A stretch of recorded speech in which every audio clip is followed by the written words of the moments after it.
प्रियंका जी, पवन खेड़ा आपके नेता ये कह रहे हैं कि सरकार इसके लिए जिम्मेदार है। ऐसा शांति प्रिय इलाका था, इसका इतिहास ऐसा कभी नहीं देखने को मिला। तो मैं ये कह रही हूं कि जो कुछ भी महाराष्ट्र में अभी औरंगजेब को लेकर हो रहा है, उस पर कांग्रेस पार्टी अपना स्टैंड क्लियर क्यों नहीं करती है? और आप किसको जिम्मेदार इसके लिए मानते हैं जो हिंसा घटी है नागपुर में? अरे भाई विपनेश जी, सीधी तरीके से देखिए ना, पवन खेड़ा जी ने कि यही क्या कहा, यही तो कहा कि 300 साल से जहां शांति थी वहां आज जो है पूरी तरीके से अशांति फैल गई। और यहाँ अजीत जी बैठे हुए हैं, ये कह रहे हैं इन्होंने मुगलों के खिलाफ लड़ाई करी थी। अरे इनसे पूछिए कि कभी देश की आजादी में अंग्रेजों के खिलाफ लड़े हैं? तो ये माफीनामा साइन करने वाले लोग हैं। दूसरी चीज मैं आती हूँ मैडम यहाँ पर, जिस तरह का मैडम लॉ एंड ऑर्डर की बात करते हैं, तो लॉ एंड ऑर्डर की 370 जिम्मेदारी नेताओं किसकी है? को लॉ एंड ऑर्डर की जिम्मेदारी अगर पेंशन किसी की की है तो भारतीय जनता पार्टी की डबल इंजन की सरकार है। कांग्रेस और के आला नेता इन्होंने है। जिस तरह से सबका साथ मेरे सबका पुरुष विकास आजादी के मणिपुर में आंदोलन किया भी था, रहे हैं, मैडम। ये उसी पैटर्न पर सीधे सीधे नागपुर में और महाराष्ट्र की जनता को पूरी तरीके से बरगलाने की कोशिश कर रहे हैं। आप देखिए कि लगातार जिस तरह की भाषा का इस्तेमाल इनकी मंत्री कर रहे हैं नीतीश राणे जी, क्या उस पर सवाल नहीं उठना चाहिए? क्या वो जहर की जो उल्टियां कर रहे हैं उसकी वजह से यह आग नहीं भड़की? क्या वीएचपी इसके लिए जिम्मेदार नहीं है? क्या बजरंग दल इसके लिए जिम्मेदार नहीं है?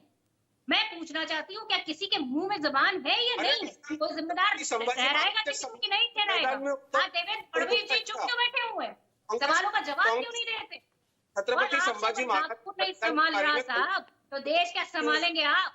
बेशर्मी देखिए इनकी कि छत्रपति भारत संभाजी अजीत जी, आती हूँ मैं, रुकिए एक मिनट सर, वॉइस भी ब्रेक हो रही है और ऐसे प्रियंका जी की आवाज हम तक अरे नहीं पहुंच रही थी। इनको चुप कराइए प्रियंका पहले, जी, सबसे पहले प्रियंका जी ठीक है, आपने नीतीश चुप नारायण कराइए राणे को पहले। लेकर जो कहा, वो कह रहे हैं कि हमने पिच सेट कर दी, छक्के लगेंगे, इस पर मैं जवाब लूंगी। आप कहने कोई एक्शन नहीं लिया गया, भड़काऊ बयान दिए जा रहे हैं। लेकिन मेरा सवाल आपसे ये था कि ये जो औरंगजेब को लेकर प्रोटेस्ट हो रहा है महाराष्ट्र में, इस पे कांग्रेस पार्टी का स्टैंड क्या है? और जो कल वहां पर हिंसा हुई है उसके लिए कौन जिम्मेदार है?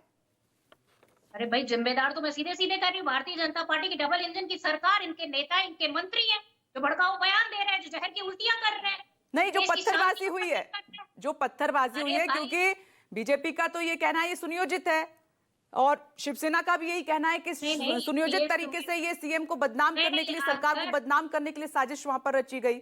बाहर से आए लोग, अगर विशेष समुदाय के लोग हैं। अरे प्री प्लान थी तो आपका जो इंटेलिजेंस डिपार्टमेंट है वो क्या हाथ पे हाथ धरे बैठा हुआ था?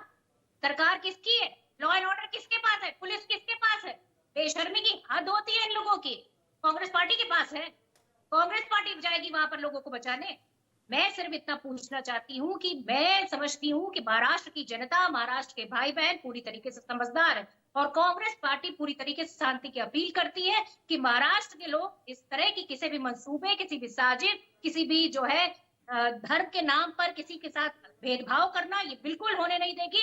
और महाराष्ट्र की जनता एक छोटा सा बेहद जवाब समझदार अजीत जी चाहती हूँ और उसके बाद मैं अनुप्रिया जी का रुख करूंगी। वो सीधे नीतीश नारायण राणे के उस बयान का जिक्र कर रही हैं जिसमें वो कहते हुए सुनाई दे रहे हैं, अगर आप सुनेंगे कि हमने पिच सेट कर दी है, छक्के लगेंगे, तो सर ये कौन सी पिच सेट कर दी और कौन से छक्के लगाने की बात कर रहे हैं वो? अरे इनसे पूछिए कि अंग्रेजों के खिलाफ लड़े थे कि नहीं रुकिए लड़े थे? प्रियंका जी, रुकिए मैं, देखिए इतिहास में तो बहुत कुछ दबा हुआ है जिसकी जरूरत नहीं नहीं थी नहीं, आज पूर्वजों की उस पर बात कर जिक्र रहे थे ना करने बैठ की। के यहाँ पर। लेकिन हाँ। मैं ये सवाल अजीत जी आपसे कर रही हूँ, कौन सी पिच सेट कर दी और कौन से छक्के लगेंगे? मैडम देखिए, मैं प्रदेश का मुख्य प्रवक्ता हूँ। मैं जो बयान देता हूँ पार्टी का अधिकृत बयान होता है। अब नीतीश राणे जी ने जो पिच सेट किया है, छक्के चौके तो लगाने वाले हैं, इसके बारे में आप नीतीश राणे जी से बात कीजिएगा। पार्टी की क्या लाइन है, पार्टी की क्या राय है, पार्टी क्या सोचती है, ये मैं आपको बताऊंगा। पार्टी की अधिकृत प्रतिक्रिया, वो किसके बारे में बोल रहे हैं, किस मैच के बारे में बोल रहे हैं, इसके बारे में जानकारी आपने उनसे आप ले अमोल लीजिए। मिटकरी की बात पर कुछ नहीं कहेंगे, आप नीतीश राणे की बात पर कुछ नहीं कहेंगे, जब जवाब की बात आती है तो आप कह देते हैं उनकी अपनी निजी राय है। उसकी क्या कहेंगे, उसका कॉन्टेक्स्ट मुझे बता दीजिए। अरे मैं पार्टी की लाइन आपके मंत्री हैं, आपके साथी हैं, आप कुछ नहीं कहेंगे क्या? सबकी अब राय अलग अलग हो जाएगी, सरकार साथ चलाएंगे, लेकिन जब जवाब देने की बात आएगी तो फिर सबकी अलग अलग राय हो जाएगी। क्यों नहीं बाबा, मैं बता रहा हूँ ना आपको, मुझे उसका कॉन्टेक्स्ट पता नहीं है। मैं जो भूमिका स्पष्ट करता हूँ वो पार्टी की अधिकृत भूमिका होती है। इस इतने एक्सपीरियंस्ड हैं सर, आप पत्रकार रहे हैं और आप ऐसी बात कर रहे हैं कि आपको उसका मतलब नहीं पता, ऐसे कैसे? अजीत जी आती हूँ, जेडीयू प्रवक्ता का भी रुख कर लेती हूँ।